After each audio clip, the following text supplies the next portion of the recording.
So that was pretty interesting in time, to go through all that. Not understanding, not knowing. Our elders weren't teaching us much as far as all those things. My grandfather was a real simple man, just a farmer. Just lived life simply. I learned a lot of things without talking. Me and him we just did. We were just together.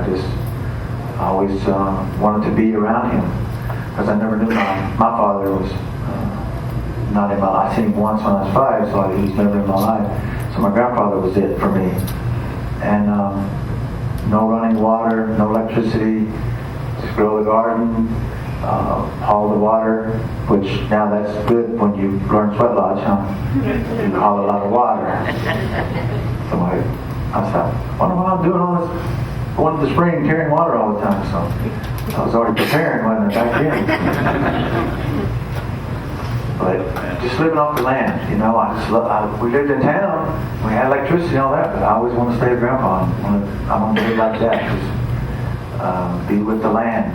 And the other part of that, I always tell my close friends and family, when I was young, we're growing up in society, these two worlds and all this stuff, and I always knew I was Indian, right here. I just knew I was Choctaw. I'd go out in the woods at my grandfather's house, and he's doing something, he's working, but I was really young. I'd go out there and I'd just sit in the trees and just say, I'm an Indian, I'm an Indian, I'm an Indian, I'm an Indian. I was telling everything, all the birds, the trees, everything around me, I'm an Indian. Because I couldn't be that when I go back to town and go back to school you couldn't be that. There was something wrong with you. So, because my family was all from boarding school and change, and it, whipped and beat out of them. So, I'm learning now to break those cycles, to change all that. I'm sure many have that same story, that relate to the brokenness and the mending of what we're all trying to mend today. The hoop within, and the hoop within all of us to come together. So, again, growing up now, growing up, and my grandfather and me getting older and going on, journeying on and doing my own thing. So when he passed, that was very, very difficult for me. I was not taught about the change, the cycle of life and the circle. And he was everything to me. So when he passed, it was devastating to me. I just didn't know what to do. I didn't know where to turn, who to talk to. So, and I was still, a young person dealing with my drug and alcohol and all the situation I was going through. So where that land is across the road is private land, but they honor the cemetery. They allow us to still bury our Choctaws over there because it's been going on since removal. It's still there. And so I struggled with that when he passed. I knew I could still talk to him. I could still communicate. I didn't tell nobody I was doing that, but I knew I could do it.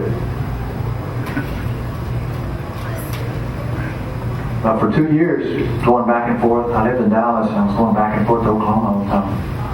And I was saying, I know, Grandpa, I'm going to come back to this burial. I just couldn't do it, though. It was tearing me up. I didn't want to go back. Because we as men were taught not to cry.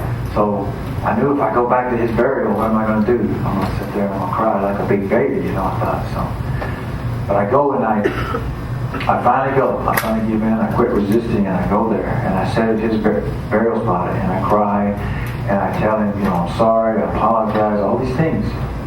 But what is it? Who am I? What do I need to do? All these things. I sat and talked to him.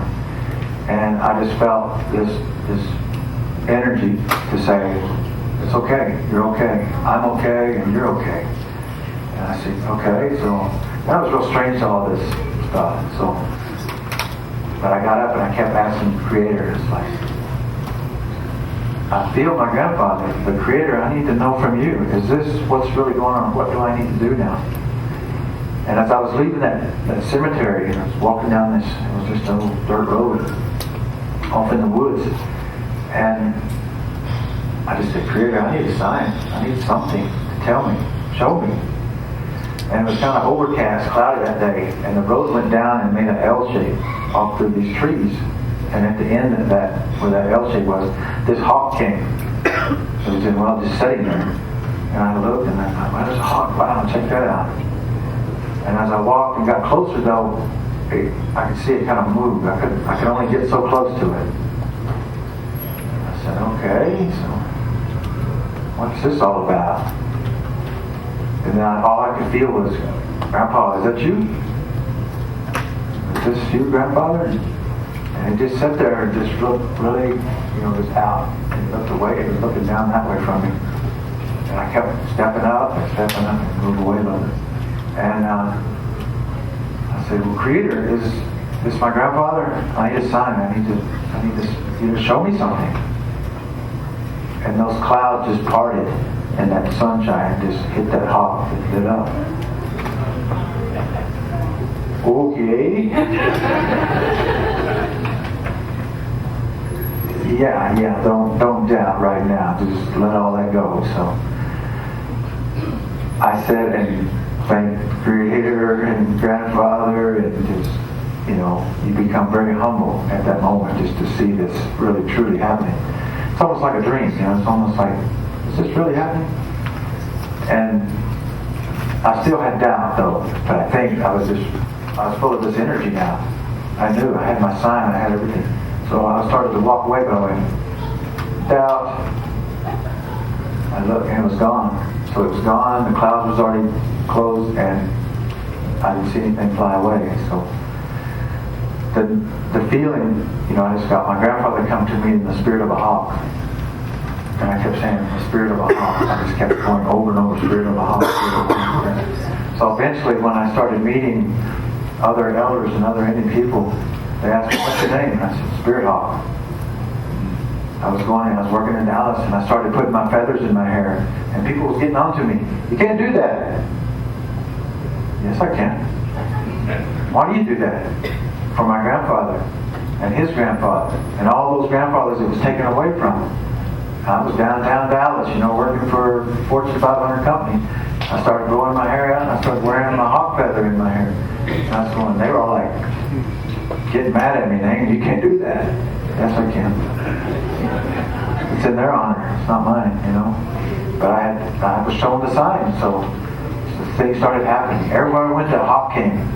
I don't care where I was. I was downtown Oklahoma City once, Red Earth. And this lady friend that was with me, she's like, what are you doing? I said, listen. And I said, you don't hear that? She's like, no. What? You're weirding me out. I said, okay, never mind. We walked a little more. Because I kept showing her, hey, look, we drive down the road and there'd be a hawk there, there's a hawk there, watch. How do you know that? It's just my grandfather. About that time it came through that tallest building in Oklahoma City, just calling out, screaming out. She's like, how did you know that? It's my grandfather. We just believe, and it's there. I don't have to know. I just believe, and he's watching me. He's going with me. So all those things started happening for me like that. And I couldn't tell my family. I was telling people, but she understood me a little bit. She was a little more along the way of spiritual in a sense, but my family was real.